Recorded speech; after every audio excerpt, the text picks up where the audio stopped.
क्या वाकई भगवान राम का सेतु आज भी समुद्र के अंदर मौजूद है? रामायण में जिस सेतु का वर्णन है वो भगवान राम ने वानर सेना के साथ मिलकर बनाया था ताकि वे लंका पहुंच सकें और सीता माता को रावण की कैद से छुड़ा सकें।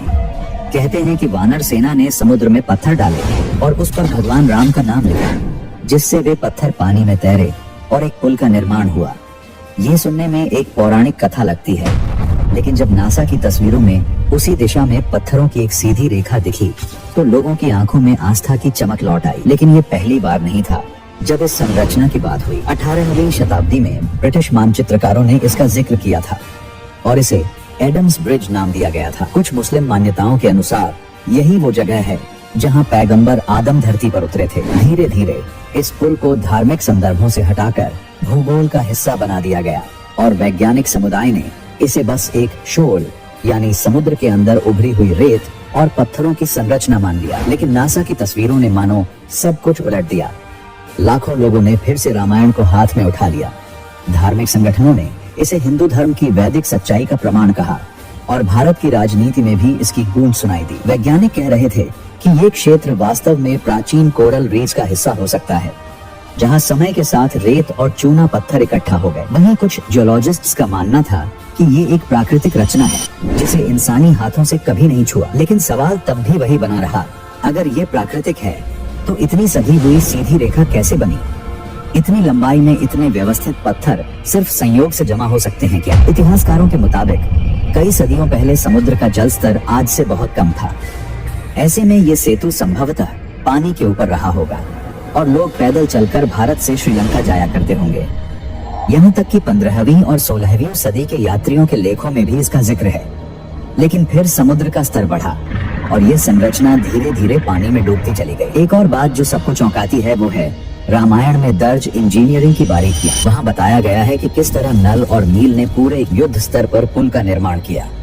कुछ जगहों पर तो यहाँ तक बताया गया है कि पुल की चौड़ाई कितनी थी, कितने दिनों में बना और किस किस तरह के पत्थरों का उपयोग किया गया। अगर ये सब सिर्फ कल्पना थी तो इतनी तकनीकी बातें क्यों? अब आप सोचिए, नासा की इमेज, प्राचीन नक्शे, धार्मिक ग्रंथ और वैज्ञानिक रिपोर्ट, ये सब एक साथ किस ओर इशारा कर रहे हैं? क्या ये सिर्फ एक ऑप्टिकल इल्यूजन है या फिर हमारी आंखों के सामने सचमुच इतिहास की सबसे पुरानी रचना समुद्र के नीचे सो रही है? राम सेतु सिर्फ पत्थरों की एक रेखा नहीं है, ये आस्था और विज्ञान के टकराव की रेखा बन गया है। एक ऐसा स्थान जहां हर आदमी अपने चश्मे से अलग सच देखता है। किसी को वहां भगवान राम का विश्वास दिखता है, किसी को पुरातत्व की भूल भुलैया, किसी को ये राजनीति की जमीन लगती है तो किसी को विज्ञान के सवालों का जवाब। और गहराई से समझने के लिए हमें वाल्मीकि रामायण और दूसरे ग्रंथों में झांक कर देखना होगा, ये जानने के लिए कि क्या वहाँ दर्ज विवरण वाकई इतने सटीक हैं कि उनसे आज के भूगोल का मिलान किया जा सके। क्योंकि अगर ग्रंथों में लिखी बात और जमीन पर दिख रही संरचना में मेल बैठ जाए तो फिर सवाल सिर्फ इतिहास का नहीं रहेगा, बल्कि हमारी पूरी सोच और समझ का होगा। हम ग्रंथों में दर्ज बारीकियों को खंगालेंगे, निर्माण की प्रक्रिया, समय, सामग्री और वानर सेना के रहस्यमय इंजीनियरिंग ज्ञान को भी। क्या सब कुछ बस कहानी थी या उसमें छिपा था विज्ञान? जब हम राम सेतु की बात करते हैं तो सबसे पहली कड़ी हमें वाल्मीकि रामायण में ही मिलती है। ये सिर्फ एक धार्मिक ग्रंथ नहीं, बल्कि एक ऐसा ऐतिहासिक दस्तावेज है जिसमें बेहद सटीक और तकनीकी भाषा में पुल के निर्माण का जिक्र है। रामायण में जब राम, लक्ष्मण और वानर सेना लंका की ओर बढ़ते हैं तो सबसे बड़ी चुनौती उनके सामने यही होती है, विशाल समुद्र। वाल्मीकि रामायण के युद्ध में बताया गया है कि भगवान राम समुद्र से प्रार्थना करते हैं कि वो उन्हें रास्ता दे, लेकिन जब समुद्र चुप रहता है तो राम क्रोधित होकर अपने धनुष से समुद्र को सुखाने की धमकी देते हैं। तब समुद्र देवता प्रकट होते हैं और सलाह देते हैं कि वानरों में मौजूद नल और नील नाम के 2 इंजीनियर समुद्र पर पुल बना सकते हैं। यहाँ ध्यान देने वाली बात यह है कि नल और नील को बचपन में ही एक वरदान मिला था कि उनके द्वारा फेंका गया कोई भी पत्थर पानी में डूबेगा नहीं। अब सवाल उठता है, क्या ये सिर्फ कल्पना है या इसके पीछे कोई विज्ञान छिपा है? रामायण में कहा गया है कि वानर सेना ने 5 दिन में पुल का निर्माण किया। हर दिन वे लगभग 10 योजन यानी 13 से 15 किलोमीटर तक लंबा पुल बना रहे थे।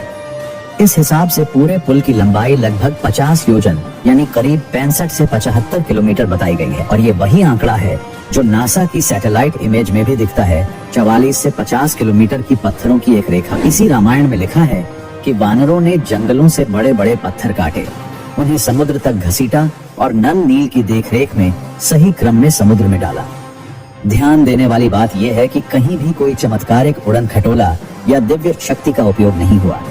बस हर पत्थर में बारीकी से लिखा गया राम। ये सब कुछ श्रम और बुद्धि से हुआ।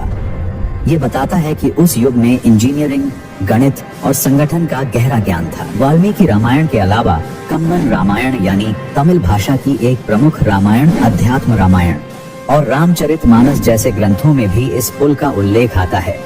इनमें से कई में पुल की लंबाई, सामग्री और यहाँ तक कि कितनी गहराई में पत्थर रखे गए, इन सब का भी जिक्र है। अब जरा सोचिए, हजारों साल पुराने ग्रंथों में दर्ज ये विवरण आज के वैज्ञानिक आंकड़ों से इतनी हद तक कैसे मेल खाते हैं? क्या ये सिर्फ संयोग है? यहाँ एक और चौंकाने वाली बात है। 2007 में इंडियन काउंसिल ऑफ ऐतिहासिक रिसर्च के साथ कई जियोलॉजिस्ट्स और पुरातत्वविदों ने मिलकर एक जांच किया।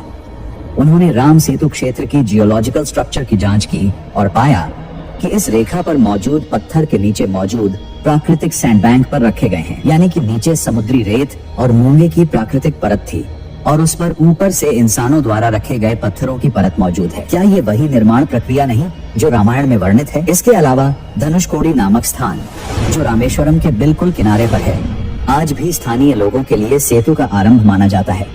वहाँ आज भी टूटे हुए पत्थर जिन पर शिल्पकारी के निशान हैं पाए जाते हैं और तकनीकी भाषा में पुल के निर्माण का जिक्र है। रामायण में जब राम, लक्ष्मण और वानर सेना लंका की ओर बढ़ते हैं तो सबसे बड़ी चुनौती उनके सामने यही होती है विशाल समुद्र। वाल्मीकि रामायण के युद्ध में बताया गया है कि भगवान राम समुद्र से प्रार्थना करते हैं कि वो उन्हें रास्ता दे, लेकिन जब समुद्र चुप रहता है तो राम क्रोधित होकर अपने धनुष से समुद्र को सुखाने की धमकी देते हैं। तब समुद्र देवता प्रकट होते हैं और सलाह देते हैं कि वानरों में मौजूद नल और नील नाम के 2 इंजीनियर समुद्र पर पुल बना सकते हैं। यहाँ ध्यान देने वाली बात यह है कि नल और नील को बचपन में ही एक वरदान मिला था कि उनके द्वारा फेंका गया कोई भी पत्थर पानी में डूबेगा नहीं। अब सवाल उठता है, क्या ये सिर्फ कल्पना है या इसके पीछे कोई विज्ञान छिपा है? रामायण में कहा गया है कि वानर सेना ने 5 दिन में पुल का निर्माण किया। हर दिन वे लगभग 10 योजन यानी 13 से 15 किलोमीटर तक लंबा पुल बना रहे थे। इस हिसाब से पूरे पुल की लंबाई लगभग 50 योजन यानी करीब 65 से 75 किलोमीटर बताई गई है। और ये वही आंकड़ा है जो नासा की सैटेलाइट इमेज में भी दिखता है, 44 से 50 किलोमीटर की पत्थरों की एक रेखा। इसी रामायण में लिखा है कि वानरों ने जंगलों से बड़े बड़े पत्थर काटे, उन्हें समुद्र तक घसीटा और नल नील की देखरेख में सही क्रम में समुद्र में डाला। ध्यान देने वाली बात यह है कि कहीं भी कोई चमत्कारिक उड़न खटोला या दिव्य शक्ति का उपयोग नहीं हुआ। बस हर पत्थर में बारीकी से लिखा गया राम। ये सब कुछ श्रम और बुद्धि से हुआ। ये बताता है कि उस युग में इंजीनियरिंग, गणित और संगठन का गहरा ज्ञान था। वाल्मीकि रामायण के अलावा कम्बन रामायण यानी तमिल भाषा की एक प्रमुख रामायण अध्यात्म रामायण और रामचरितमानस जैसे ग्रंथों में भी इस पुल का उल्लेख आता है। इनमें से कई में पुल की लंबाई, सामग्री और यहाँ तक कि कितनी गहराई में पत्थर रखे गए, इन सब का भी जिक्र है। अब जरा सोचिए, हजारों साल पुराने ग्रंथों में दर्ज ये विवरण आज के वैज्ञानिक आंकड़ों से इतनी हद तक कैसे मेल खाते हैं? क्या ये सिर्फ संयोग है? यहाँ एक और चौंकाने वाली बात है। 2007 में इंडियन काउंसिल ऑफ ऐतिहासिक रिसर्च के साथ कई जियोलॉजिस्ट्स और पुरातत्वविदों ने मिलकर एक जांच किया। उन्होंने राम सेतु क्षेत्र की जियोलॉजिकल स्ट्रक्चर की जांच की और पाया कि इस रेखा पर मौजूद पत्थर के नीचे मौजूद प्राकृतिक सैंडबैंक पर रखे गए हैं, यानी कि नीचे समुद्री रेत और मूंगे की प्राकृतिक परत थी और उस पर ऊपर से इंसानों द्वारा रखे गए पत्थरों की परत मौजूद है। क्या ये वही निर्माण प्रक्रिया नहीं जो रामायण में वर्णित है? इसके अलावा धनुषकोडी नामक स्थान जो रामेश्वरम के बिल्कुल किनारे पर है, आज भी स्थानीय लोगों के लिए सेतु का आरंभ माना जाता है। वहाँ आज भी टूटे हुए पत्थर जिन पर शिल्पकारी के निशान हैं पाए जाते हैं।